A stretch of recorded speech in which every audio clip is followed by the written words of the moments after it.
प्रभु। भगवान के कानों में आवाज पड़ी। भगवान ने दारूक से कहा दारूक रथ रोक दो। दारूक ने कहा क्या हुआ? बोले हमें कोई बुला रहा है। दारूक ने कहा स्वामी जी मैं आगे बैठा हूँ, मेरे कानों में आवाज नहीं पड़ी, तुम कह रहे हो हमें कोई बुला रहा है। कन्हैया ने कहा रे दारूक, अगर दीनों की आवाज सबको सुनाई देने लगे तो फिर हमें दीन बंधु कौन कहेगा, हमें दीनानाथ कौन कहेगा। रथ खड़ा करवा लिया। बिहारी जी कूद गए, दौड़ पड़े जंगलों की ओर, जहाँ पर ये ब्राह्मण बालक अचेत अवस्था में पड़ा हुआ है। भगवान ने उठाया बालक को, पीताम्बर से आज चरण साफ कर दिया, मुख से कांटा निकाल दिया। जैसे कांटा निकला तो मेरे प्यारे होश आ गया। होश आते ही आज भगवान को देखा, प्रणाम किया, प्रभु कौन? बोले मैं कन्हैया हूँ, संदीपनी गुरु के यहाँ पढ़ने जा रहा हूँ। तो कहाँ जा रहा है? बोले मैं भी वही पढ़ने जा रहा हूँ। कन्हैया ने कहा भैया आज से तुम मेरे मित्र हो। मित्र बना करके आज भगवान ने बिठा लिया और जिसने बिठाया रास्ता लेकर के गुरु संदीपनी के यहाँ पर भगवान पहुंच गए। संदीपनी गुरु के यहाँ पर कन्हैया और बलराम का एडमिशन हुआ, जिसमें ब्राह्मण बालक के एडमिशन का नंबर आया। संदीपनी गुरु ने कहा धन लाए हो? नहीं नहीं मेरे पास कोई धन नहीं है। कन्हैया ने आवाज लगाई गुरु जी ये मेरा भैया है, मेरा मित्र है, इसकी पढ़ाई में जितना पैसा खर्च होगा वो सारा का सारा पैसा मैं आपको दूंगा, इसे भी विद्या अध्ययन कर लेने दीजिए। यहाँ पर बहुत बहुत बड़े धन वाले लोग बैठे हैं, आपको भगवान ने धन दिया है, ऐश्वर्य दिया है, पैसा दिया है। मेरे प्यारे कोई ब्राह्मण गांव में आता है, संत आता है, आप बहुत लौटाते हो। कोई कथा करने वाला आ गया, आपने बहुत धन दान में दिया, लेकिन मेरे प्यारे जब वो धन आप मेरे यहाँ लेकर के आते हो, भागवत पर चढ़ाते हो, उस धन से तुम्हारा इतना कल्याण नहीं होगा। वही धन किसी गरीब की सेवा में लग जाएगा तो प्यारे उसका भी कल्याण हो जाएगा। आप 100, 200, 500 रुपए भागवत पर चढ़ा करके चले जाओगे, शाम को सारे पैसे बटोर कर मैं घर ले जाऊंगा, एक बार भी ये नहीं कहता हूं तुम्हारा कल्याण हो जाए। लेकिन वही धन जब किसी गरीब की सेवा में लगेगा तो वो तुम्हें आशीर्वाद देगा। बार बार वो तुमसे यही कहेगा प्रभु जिसने हमारी सेवा की है तुम जीवन भर उसका भंडार भरे रखना। कोई निर्धन अगर धन पा करके जाएगा, कोई भूखा भोजन पा करके जाएगा तो प्यारे आशीर्वाद देगा ना। परीक्षित जी कोई बालक गंदा सा हो और उस गंदे बालक को आप नहला करके नए कपड़े पहना करके जिस समय उसकी माई के पास ले जाओगे तो वो मैया आपसे नाराज होगी या खुश होगी? खुश होगी।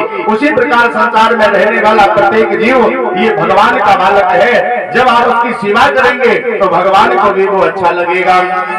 आज सुदामा जी को संदीपनी गुरु के यहाँ पर एडमिशन हो गया तो जिला ने कहा स्वामी जी फिर क्या हुआ?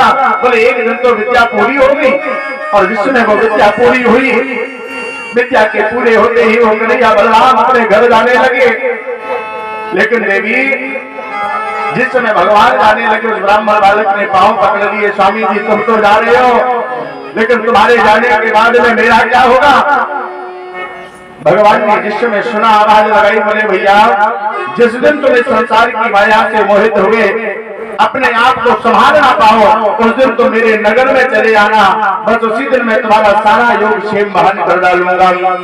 इतना कहकर के सुदामा जी की वाणी अवरुद्ध हो गई, गला रुंध गया, गले को रुंधते ही आवाज बंद हो गई। सुशीला ने कहा प्रभु फिर क्या हुआ? बोले भगवान चले गए, लेकिन महाराज जी बताओ ब्राह्मण बालक तक क्या हुआ? सुदामा जी ने कहा देवी सो जाओ, कथा पूरी हो गई। सुशीला ने कहा नहीं नहीं प्रभु बताओ ना, आखिर वो ब्राह्मण बालक था कौन? सुदामा जी ने कहा देवी ये ब्राह्मण बालक कोई और नहीं, अभागा तुम्हारा पति ही वो ब्राह्मण बालक है। लेकिन प्रभु ये तो समझ में नहीं आता है, वो भगवान इतने धनवान और आपके पास में धन नहीं है, वो आपके मित्र कैसे हो सकते हैं? नन्नो ब्रह्मण भगवता सखा साक्षात श्रियापते। ओ भगवान तुम्हारे पति है, जो जगतपति है, जो लक्ष्मीपति है वो तुम्हारे सखा है। महाराज समझ में नहीं आ रहा है। सुदामा जी ने कहा देवी इसमें उसका कोई दोष नहीं है। क्यों? अरे ये तो संसार का नियम है।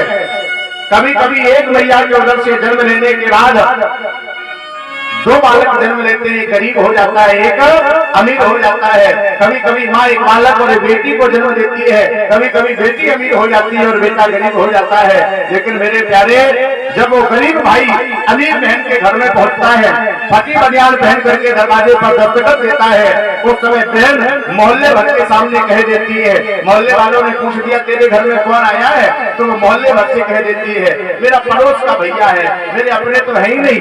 अरे मेरे प्यारे, विचार करो, क्या धन के लिए आप संबंध बेच डालोगे? ये जो उसके पास में धन नहीं है तो आप उसे भाई कहने से इनकार कर रहे हो। कभी कभी भाई धनवान हो जाता है, बहन निर्धन हो जाती है, और जिस समय वो निर्धन बहन भाई के घर पहुंचती है तो भाई पैसे के अभिमान में पांव नहीं छूना चाहता है। अरे मेरे प्यारे, ये संसार का नियम है। एक झोली में फूल भरे, एक झोली में कांटे, अपने बस में कुछ भी नहीं, ये तो बांटने वाला बाटे। कोई कारण होगा, कोई कारण होगा, कोई कारण होगा, कोई कारण होगा। देने वाला भगवान है, वो सदैव देता है अपनी इच्छा से, तुम्हारी मर्जी से कुछ नहीं होता है। जब उसकी इच्छा होगी तभी देगा ना। किसी पर धन हो गया, किसी पर धन समाप्त हो गया, ये तो संसार का नियम है मेरे प्यारे। सदा ना रहा है, सदा ना रहेगा, ये जमाना किसी का नहीं चाहिए, दिल दुखाना किसी का नहीं चाहिए, दिल दुखाना किसी। ये दुनिया का गुलशन सदा ही रहेगा, ये तो जमाने भर में लगा ही रहेगा। ये दुनिया का गुलशन सदा ही रहेगा, ये तो जमाने भर में लगा ही रहेगा। आना किसी का जग में, जाना किसी का नहीं चाहिए, दिल तुम्हारा किसी का नहीं चाहिए, दिल तुम्हारा किसी का। आज महाराज सुशीला ने कहा स्वामी जी, यदि वो भगवान तुम्हारे मित्र हैं तो एक काम करो ना, द्वारिका जाओ, जो द्वारिका जाओ, आठो याम यही रत खाने। स्वामी जी द्वारिका चले जाओ, लेकिन प्रभु द्वारिका चले तो जाए, वहां पर द्वारिका में जाने के बाद मेरे साथ होगा क्या? मित्र के घर, गुरु के घर, घर वाले के मंदिर में, भागवत कथा में रिक्त हस्तों न पश्यति, खाली हाथ जाऊंगा तो बेइज्जती हो जाएगी। सुशीला ने कहा स्वामी जी खाली हाथ कौन कह रहा है, तुम तो जाने के लिए यहाँ करो, ले जाने की व्यवस्था मैं स्वयं बना दूंगी। आज भैया 4 घर से 4 मुट्ठी चावल मांग करके लाई है, एक फटे पुराने कपड़े में बांध दिया, पोटली बना करके आज सुदामा जी के हाथ में पकड़ा दी, प्रभु चले जाओ ना। आज सुदामा जी ने पोटली को लिया, लेकर के चलने लगे। सुशीला ने कहा जा तो रहे हो, लेकिन अपने मित्र से हमारी एक बात कह देना। एक माह 2 पाठ में 2 एकादशी हो, तो प्रभु दीन दयाल में नित्य प्रतिदिन मोय। 1 महीने में 2 पर्चे होते हैं, दो पक्षों में दो एकादशियां होती हैं, लेकिन मेरे प्रभु मेरे घर तो नित्य एकादशी हो रही है। आज जिस समय सुन करके सुदामा जी चल पड़े, रास्ते में जा रहे हैं, जाते जाते मन में ये विचार आ रहा है, पता नहीं पहचान पाएगो कि नहीं पहचान पाएगो। अरे बहुत दिन हो गए भगवान से मिले, इतने समय बाद मैं जा रहा हूँ, पता नहीं वो हमें पहचान पाएगा या नहीं पहचान पाएगा। रास्ते में आज मन में ऐसा भाव आया कि भगवान से मिलन होगा, तो वाणी गदगद हो गई। वाणी गदगद हुई तो नेत्रों से जल बरसने लगा। रस्ते भर रोकर पूछा मुझसे पाँव के छालों ने, बसते इतनी दूर बसा ले दिल में बसने वालों ने। मेरे जर जर है पाँव संभालो प्रभु, मुझे करुणा की छाँव बिठा लो प्रभु। मैं अटका हुआ डगर से, क्यों दूर है मेरी नजर से, हुई है क्या ऐसी खता, बता दे कोई द्वारकापुरी का पता, बता दे कोई द्वारकापुरी का पता। बोला रास्ता ना संग सखा, ऊपर से ये मदहोश घटा, मेरी चिंता मुसीबत मिटा, बता दे कोई द्वारकापुरी का पता। आओ मैं छाले पड़ गए, रास्ते में जाते जाते हृदय टूट गया, पानी अमृत हो गई। आज एक वृक्ष के नीचे लेट गए, हमें लगता है भगवान हमें बुलाना नहीं चाहता, मेरा मित्र मुझे अपने पास ले जाना नहीं चाहता। आज भगवान ने योग माया को आदेश दिया, जहाँ मेरा मित्र आ रहा है उसे ले आकर के द्वारिका के दरवाजे पर छोड़ दो। इस समय महाराज योग माया ने सुरा लेकर के सुदामा जी को द्वारिका के महलों के बाहर छोड़ दिया। नेत्र खोले तो देखा द्वारिका नगरी है। लोगों से पूछ रहे हैं, भैया ये कन्हैया कहाँ मिलेगा? लोगों ने कहा कौन कन्हैया? हम नहीं जानते कन्हैया को। अरे इस नगर में कौन रहता है? अरे वो तो यहाँ के महाराज है, राजा राज कृष्ण जी महाराज। अरे होए को दे लो कोई महाराज, अपनों को वो लंगोटिया याद है। अरे भैया बताओ ना कन्हैया कहाँ मिलेगा? कोई घर से कह दो तुम्हारा यार आया है, तुम्हारा यार आया है,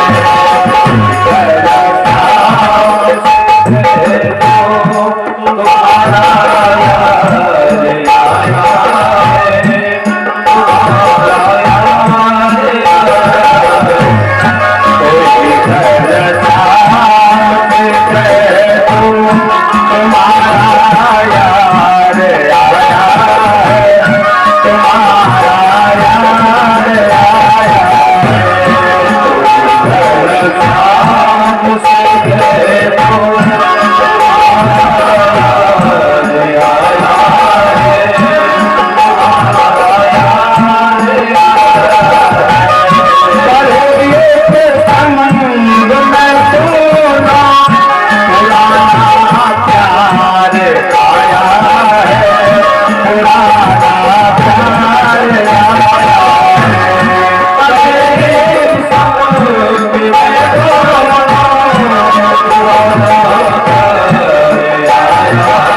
सोएगा राधे को आसत सोएगा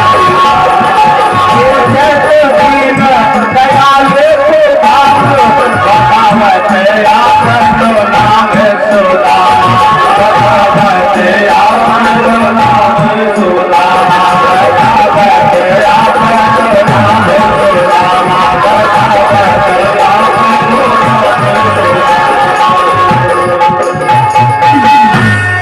सुधा सेवक ने जैसे सुना, सुन करके भगवान के पास में दौड़ा, दौड़ते ही भगवान को बतला दिया, बिहारी जी कोई दरवाजे पर आया है। कौन आया है?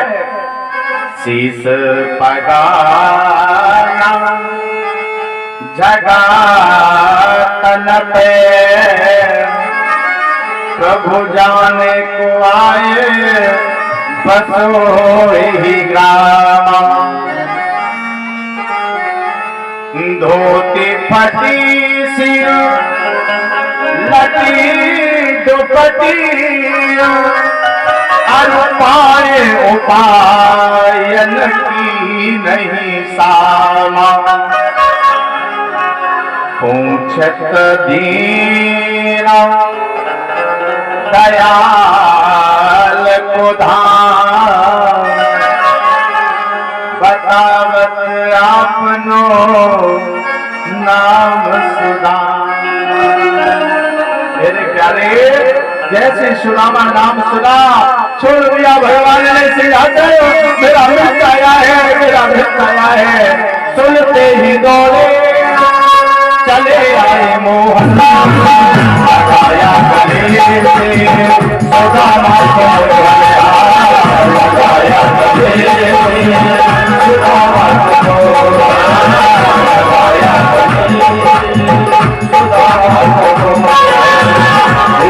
कुमारी को कुमारी को अरे मान के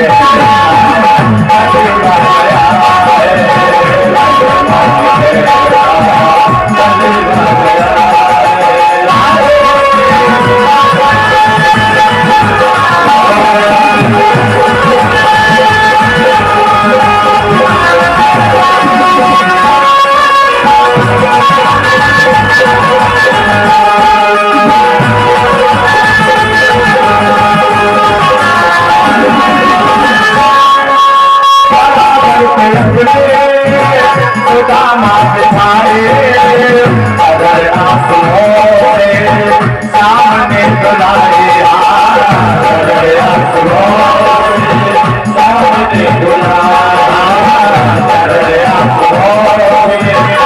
सामने बुलाए अगर आप सामने बुलाया सामने बुलाए न घबराओ प्यारे जरा तुम सुना न घबराओ प्यारे जरा तुम सुना उसी का समाज अरे लग रहा है उसी का समाज अरे लग रहा है उसी का समाज अरे लग रहा है।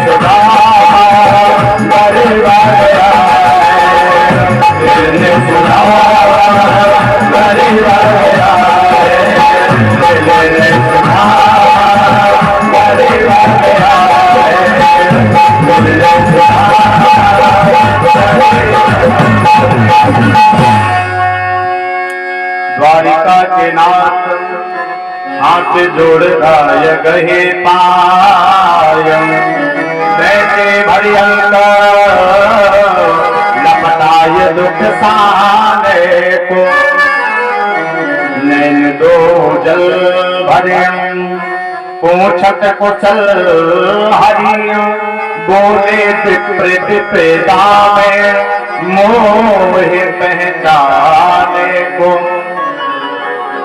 आज सुदामा जी का सम्मान किया, चरणों को धुला। अंतापुर में आज जहाँ रुक्मणी के साथ भगवान शयन करते हैं वहीं पर सुदामा जी को लिटा दिया, भोजन करवाया। आज भगवान वार्ता करने लगे। सुदामा जी ने कन्हैया से कहा, बोले भैया विवाह हुआ? कन्हैया ने कहा एक दो हुए, जितनी दिख रही सब रानियां ही तो है। सब बोले हाँ सब है भैया। बोले हाँ, तुम्हारा विवाह हुआ कि नहीं हुआ? सुदामा जी ने कहा हो गया। कन्हैया ने कहा, बोले भैया? बोले हाँ। कितना अच्छा लगता था जब हम लोग विद्यालय में पढ़ते थे। हम कन्हैया ने जैसे कहा तो सुदामा ने कहा एक नहीं। बोले हाँ, अब दूसरी बातें करो, रामदेव के लिए विद्यालय के चक्कर में पड़े। बोले नहीं, जब हम लोग गुरु जी के घर में पढ़ते थे तो कितना अच्छा लगता था। आपी ब्रह्मन गुरु के लाद भवतोलब्ध दक्षिणात् प्रायो गृहेषु ते चित्तम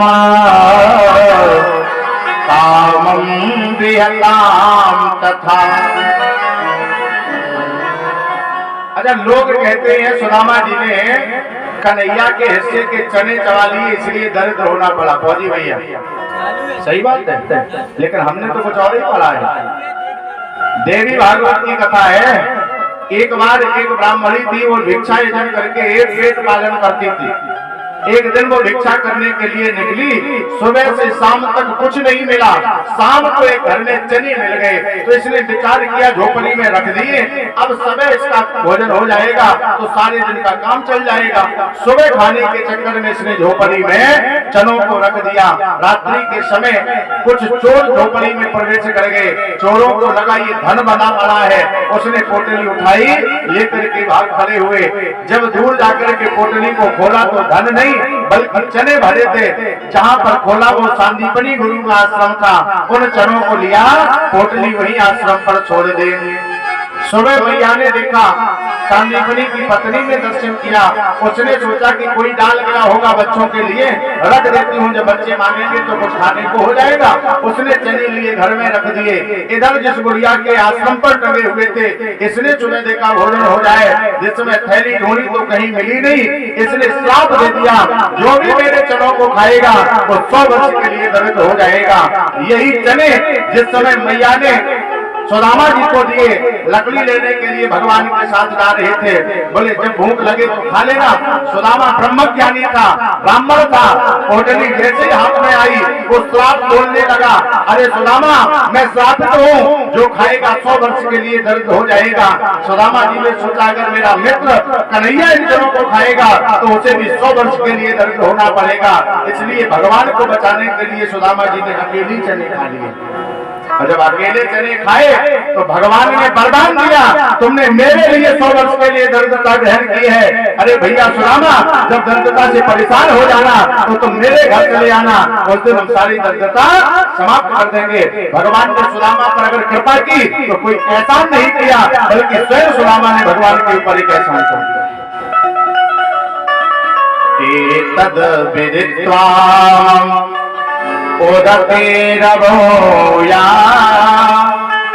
सानुदीपन यता प्रभयाचिता तमा। आज महाराज सुदामा जी ने इस समय देखा, कन्हैया ने पूछा, बोले भैया ये बताओ, जब तुम्हारा विवाह हो गया तो भाभी ने क्या हमारे लिए कुछ नहीं दिया? तुम हमसे नैन चुरा रही हो। कछु भाभी हम कांदियो सो तुम काहे न देवम। अरे भाभी ने कुछ मेरे लिए दिया, वो काहे नहीं दे रहे हो? और सुदामा जी को लगा इतना बड़ा राजा है, इतना बड़ा घर द्वार है, इसको अगर चावल देंगे तो ये पता नहीं खाएगा कि नहीं खाएगा। इसलिए भगवान बगल में दबाए। अरे इतना समय हो गया परीक्षित जी, पोटली बाहर नहीं निकल रही है, क्योंकि ये जीव वासना को छिपा करके रखता है। जीव का ये काम होता है कि ये वासना को छिपा करके रखता है। मधुरमा यदि कंठ में न होती तो कंठ विस्तार बन गया होता, वासना यदि भक्त में न होती तो भक्त भगवान बन गया होता। हमारी साधना अभिशाप को वरदान बना देती है और तुम्हारी भावना पाषाण को भगवान बना देती है। भावना ही तो हो गई कि मंदिर में भगवान है। अच्छा एक तरफ से देखो तो पत्थर नहीं है क्या है, बनाने वाले ने ढांचे में डाल दिया तो वो भगवान लगने लगे। आज सुदामा जी पर भगवान ने कृपा की, लिया उस पोटली को लेकर के भगवान ने खोला पोटली को, एक मुट्ठी ली भगवान चावगे, दूसरी मुट्ठी को लिया भगवान चावगे, तीसरी मुट्ठी जैसी लेने लगे तो मैया रुक्मणी ने हाथ पकड़ लिया। तावस्त्रे जग्रहे हस्तमा रसड़ा कमल लोचना, हाथ कहो कमला करियाई, नाथ कहा तुमने चितधारी, तंदुल खाय मुठी दुयदीन, दिए तुमने दुय लोक बिहारी। दो मुट्ठी खाने पर 2 लोग दे दिए। ए माता जी लोग बैठ जाओ, बैठ जाओ, आधे घंटे की बात है, बाद में चढ़ा लेना, जब आरती होने लगे हमें भजन करवा देंगे तब चढ़ा लेना। रुक जाओ, काय के लिए कथा में डिस्टर्ब करोगे, तुम चढ़ाओगी कथा डिस्टर्ब हो जाएगी। बैठ जाओ, थोड़ी देर की बात है, वैसी घड़ी में 4 बज गए, आधे घंटे की बात हो, आधा घंटा वेट करो, उसके बाद जिसका रह जाएगा हम घर से मंगवा लेंगे, परेशान मत हो। महेश भैया कहाँ गए, ट्रैक्टर है घर में, कहाँ एक ट्राली कल सुबह लगा देना, दरवाजे पर पहुंचा देना, एक एक बोरी 2-2 बोरी दे देना, घर की बात है। अच्छा माता जी लोग एक प्रश्न पूछे आपसे, ये जो पोटली बना करके लाती हो ये क्यों लाती हो आप लोग? हमने कल कहा था आपसे लाने के लिए, नहीं कहा था, फिर कहे के लिए लाई? अच्छा सुदामा जी ले गए थे इसलिए लाई हो। अच्छा सुदामा जी तो दूसरे घर से मांग के ले गए थे, ऐसी कितनी माताएं हैं जो पड़ोसी के घर से मांग के लाई? कोई नहीं। अच्छा मान लो सुदामा जी तो मांग के ले गए तो छोटी सी पोटली में ले गए थे, अब जब तुम अपनी घर से लाई तो जरूरी थोड़ी छोटी में लाओ है, मतलब बोरा बोरी में लाओ, माल निकले ना पंडित बदनाम हो जाए, मतलब क्या है? अब तो मान लो माता होगी कोई बात नहीं, लेकिन अब की बार जो आचार्य जी आए आपके गांव में, कोई कथाएं तो होती रहती हैं, जब भी कोई आचार्य है परीक्षित जी तो बोरा बोरी में लेके जाओ, तो मतलब चावल नहीं लाना, बाजरा नहीं लाना, गेहूं नहीं लाना, मतलब हल्का माल नहीं लाना, भारी माल लाओ, चना है मटरा है लाइए लाओ, माल निकले ना पंडित बदनाम हो जाए, क्या मतलब है? एक बार भाव बोलो राधे राधे। हमने मंगाया नहीं फिर भी तुम लेके चले, हमने हाथ तक नहीं कहा होगा आपसे कुछ लेकर के आना, केवल एक दिन कहा था कन्हैया जन्म वाले दिन की दही दूध जिसके घर में होता हो तो लेके आ जाना। हमें तुमसे मतलब है, हमें तो यजमान से मतलब, जो लूटने से यजमान का लूटने तुमसे क्या मतलब है? एक बार भाव गोविंद भगवान की जय जय। वासना ये भक्त में ना होती तो भक्त भगवान बन गया होता। हमारी साधना अभिशाप को वरदान बना देती है और तुम्हारी भावना पाषाण को भगवान बना देती है। आज सुदामा जी पर भगवान ने कृपा की, 2 मुट्ठी खाने के बदले में 2 लोग दे दिए, तीसरी मुट्ठी खाने पर रुक्मणी जी ने हाथ पकड़ लिया, बिहारी जी क्या कर रहे हो, तुम इन्हें चाहे जितना दे दो, लेकिन इनके मस्तक में लिखा है श्री 6, तुम देते जाओगे उधर समाप्त होता जाएगा। बिहारी जी अगर दे नहीं है तो इनके भाल में लिखा हुआ, मस्तक में लिखा हुआ बदल दो तो इनका जीवन कल्याण हो जाएगा। आज तीसरी मुट्ठी भगवान ने ली और लेकर के सुदामा जी के मस्तक पर रगड़ दी। लोग प्रश्न करते हैं कि आखिर तीसरी मुट्ठी चावल कहाँ गए, वो तीसरी मुट्ठी लेकर के भगवान ने आज सुदामा जी के मस्तक पर रगड़ दिया। जहाँ लिखा था श्री 6 वहाँ हो गया अक्षय श्री, जहाँ सुदामा कुबेर का खजाना तेरे घर में हो जाए। श्याम चंद्र लिए हैं स्वयं हाथ में, श्याम चंद्र लिए हैं स्वयं हाथ में, और दादा को चंदन लगाने लगे। श्याम चंद्र लिए हैं स्वयं हाथ में, श्याम चंद्र लिए हैं स्वयं हाथ में, और दादा को चंदन लगाने लगे। श्याम चंद्र लिए हैं स्वयं हाथ में, और दादा को चंदन लगाने लगे। श्याम चंद्र लिए हैं स्वयं हाथ में, और दादा को चंदन लगाने लगे। चंदन नहीं बात निर्माण, चंदन नहीं बात निर्माण, मुरली माधव स्वयं ही बनाए लगे। चंदन नहीं बात निर्माण, मुरली माधव स्वयं ही बनाए लगे।